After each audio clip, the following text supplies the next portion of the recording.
तो एक विधायक के जीतने से हारने से कुछ नहीं होगा, लेकिन पूरी सरकार की जो ताकत है उसको आप नाथ सकते हैं अपने वोट से।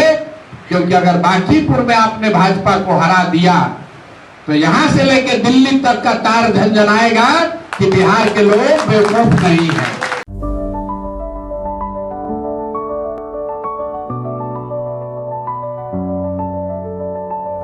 Goal the result. नमस्कार, आप देख रहे हैं न्यूज़ फॉर नेशन, आपके साथ मैं हूं राजनंदिनी। बिहार में एक बार फिर से माहौल गरमाया हुआ है। सियासी गलियारों में बांकीपुर की चर्चा एक बार फिर से होने लगी है। दरअसल आपको बताएं तो प्रशांत किशोर बांकीपुर सीट को लेकर के अपनी पूरी ताकत झोंकते हुए नजर आ रहे हैं और इसी कड़ी में प्रशांत किशोर ने एक बार फिर से बड़ा हमला भाजपा के ऊपर किया है। उनका साफ तौर पे ये कहना है कि अलग अलग जगहों पर भाजपा हारे जीते कोई फर्क नहीं पड़ता है, लेकिन बांकीपुर में भाजपा को इस बार हराना बहुत ही महत्वपूर्ण है। आपको भली भांति याद होगा कि कल भी प्रशांत किशोर ने बड़ा हमला करते हुए किस तरीके से भाजपा और उनके वोटर्स को कहा था कि ये लोग पाउच पर, मुर्गा भात पर और 2-3 हजार रुपए पर बिक जाते हैं। लेकिन एक बार फिर से देखिए कि प्रशांत किशोर बांकीपुर सीट को लेकर के खूब गुस्से में हैं और इस बार प्रशांत किशोर कहते नजर आ रहे हैं कि बांकीपुर विधानसभा उपचुनाव को लेकर के कि बांकीपुर की जनता के पास इस बार नया उपाय है। एक विधायक के जीतने हारने से कुछ नहीं होगा। अगर बांकीपुर में आपने भाजपा को हरा दिया तो यहां से लेकर के दिल्ली तक तार जो है वो झंझनाएगा कि बिहार के लोग बेवकूफ नहीं है। आप नए विधायक को जिताइएगा, लेकिन बिहार में जीता हुआ हर विधायक अपने अपने क्षेत्र में डर के मारे काम करेगा। प्रशांत किशोर ने बड़ा हमला किया है और कहा है कि भाजपा जो है वो अपनी गढ़ बना चुकी है बांकीपुर को, और बांकीपुर में अगर आप लोग भाजपा को हरा देते हैं तो ये बड़ा झटका भाजपा वालों के लिए होगा। हम आपको छोड़े जाते प्रशांत किशोर के पूरे बयान के साथ, क्या कुछ कहते नजर आ रहे प्रशांत किशोर और किस तरीके से भाजपा के ऊपर बड़ा हमला कर रहे हैं।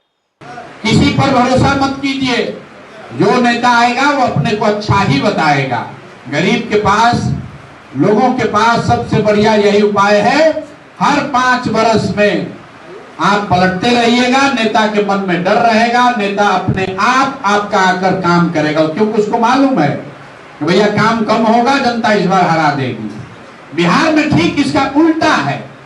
नेता जान रहा है कि काम करेंगे नहीं करेंगे, कुछ भी न करे, अंत आते आते लोग कहेगा भैया लालू के डर से फिर से भाजपा को वोट दे दो, इसीलिए आपका काम नहीं हो रहा है। तो हम लोग आपको एक विकल्प दे रहे हैं। आप अब तो बात दिए हैं, बड़ा मजबूत बैल आप खोज के ले आए हैं। 202 सीट जिता के भाजपा को सरकार में बैठा दिए। अब भ्रष्टाचार न रुकने वाला है, अब सम्राट चौधरी न सुधरने वाले हैं। भ्रष्टाचार नहीं रुकेगा, शिक्षा नहीं सुधरेगी, रोजगार नहीं आएगा। आपके बच्चे और आप अगर आंदोलन करेंगे तो आप पर लाठी भी चलेगा। तो मजबूत बैल जब हो जाता है, मारने लगता है, तो उसका उपाय क्या है, उसको नाथना पड़ता है। तो अभी बांकीपुर के जनता के पास वो नाथने का उपाय है। बड़ा से बड़ा बैल को भी नाथ दीजिएगा तो वो भी ज्यादा बदमाशी नहीं कर सकता है। तो एक विधायक के जीतने से हारने से कुछ नहीं होगा, लेकिन पूरी सरकार की जो ताकत है उसको आप नाथ सकते हैं अपने वोट से। क्योंकि अगर बांकीपुर में आपने भाजपा को हरा दिया तो यहां से लेकर दिल्ली तक का तार झंझनाएगा कि बिहार के लोग बेवकूफ नहीं है। 200 आप भले विधायक को हराइएगा, नया विधायक चुनिएगा बांकीपुर में, लेकिन हर विधायक जो जीता हुआ है वो डर के मारे अपने अपने क्षेत्र में जाके काम करेगा। उसको डर लगेगा कि भैया जब 40 साल का बांकीपुर का किला ढह गया तो हम भी हार सकते हैं। तो आप सिर्फ अपने लिए नहीं वोट देंगे, आप सिर्फ बांकीपुर के विकास के लिए नहीं वोट देंगे, आप बिहार में जितना गरीब कमजोर आदमी है आपके वोट से सबकी ताकत बढ़ जाएगी। ये आपके पास अवसर है।